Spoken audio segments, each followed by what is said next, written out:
back, and the gentlelady from Georgia is recognized. Thank you, Mr. Chair.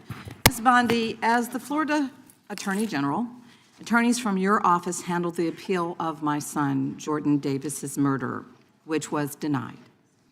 As a result of the efforts of those attorneys under your watch, the court actually upheld the life sentence for a man who used prejudice as his defense for murdering my son and scarring his friends for life. Attorneys from your office, under your management, worked hard to remove a dangerous man from the community who terrorized innocent people like my son and his friends.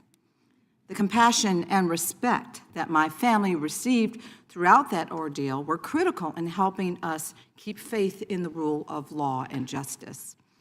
Based on my experiences, I have seen how strong victim services, sustained investigations, and well-supported prosecutors can make a meaningful difference in the lives of families who are grieving and suffering. Ms. Bondi, just yes or no, would you agree that government officials should be respectful and supportive of victims' families as they mourn? First, Congresswoman, thank you for talking about that, and I'm so very sorry for what happened to your family. Thank you. And yes, I agree with that with all victims, including the ones sitting behind us today. I absolutely do. And Okay. also, thank you for voting yes on the Laken Riley Act. Thank you for that. Thank you. Okay, so your answer is why the recent treatment of families in Minnesota raises really serious concerns for me. Because shortly after Mr. Alex Preddy was murdered, administration officials referred to him as an assassin and called Mr. Preddy the definition of domestic terrorism. They also lied about Mr. Preddy holding a gun and threatening officers. After Ms. Renee Good was murdered by ICE officials in Minneapolis, administration officials also accused her of being a domestic terrorist and investigated her wife in a clear act of retaliation. The statement Mr. Preddy's mother made after the murder resonated with me more than you'll ever imagine.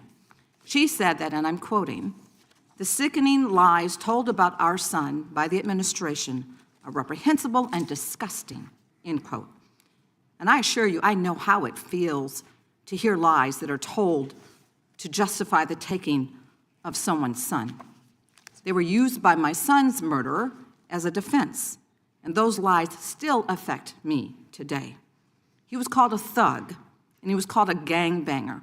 And the attorneys from your office actually defended my son's name, his memory, and defended his honor.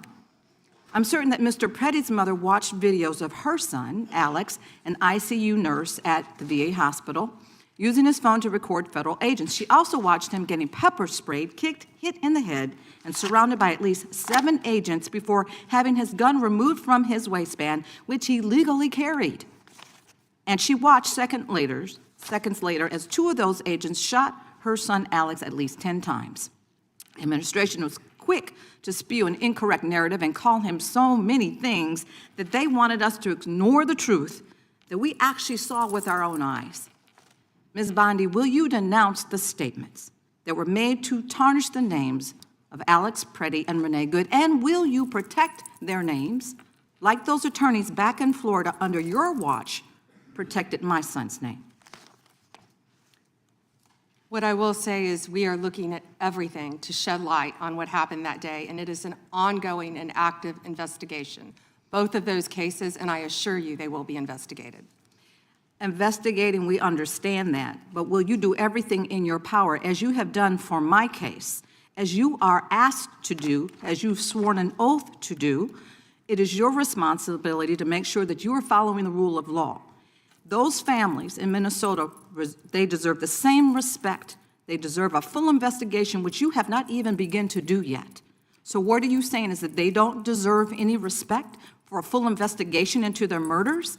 Well, that that's is not incompetence on your behalf. Well, that the is not American accurate. people do deserve better. Non-commitment to defending the rule of law is what we see from you. I I told will you we always were stand up for investigating. survivors, and I heard you say earlier when you told us that you will fight for them as well.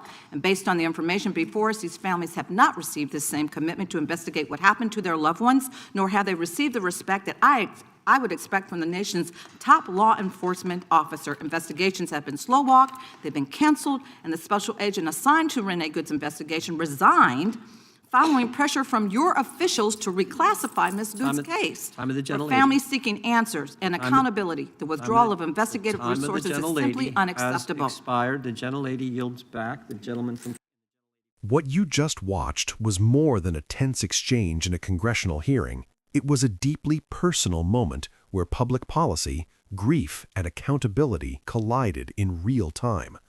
When Lucy McBath spoke to Pam Bondi, she wasn't just asking about procedure or policy.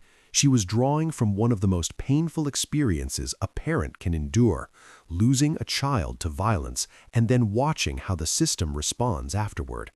To understand the weight of that exchange, you have to understand who Lucy McBath is. Before entering Congress, she became a national figure after the 2012 killing of her son, Jordan Davis, a case that became emblematic of debates around race, self-defense laws, and justice in America. Her activism and eventual election to Congress were rooted in the belief that victims' families deserve dignity, truth, and accountability from the justice system. Her line of questioning centered on something that often gets overlooked in political debates: the power of narrative in the aftermath of a killing. When someone dies in a controversial law enforcement encounter, the first public statements from officials can shape public perception permanently. Labels like assailant, terrorist, or threat don't just describe events, they influence investigations, media coverage, and ultimately how a family's loved one is remembered. Bondi's response focused on the fact that investigations were ongoing. From a legal standpoint, that's a common answer. Officials often avoid commenting on active cases to prevent influencing potential prosecutions or civil litigation. But in the political arena, that kind of answer can feel insufficient to families seeking immediate acknowledgement or reassurance. That gap between legal caution and emotional urgency is where many of these confrontations arise. For decades, the Department of Justice has tried to maintain an image of independence from the White House, even though the Attorney General is appointed by the President. When either party believes the DOJ is acting politically, it becomes a central talking point. You're hearing accusations about weaponization, selective prosecutions, and failure to investigate certain figures. The exchange also highlights how hearings often shift topics rapidly.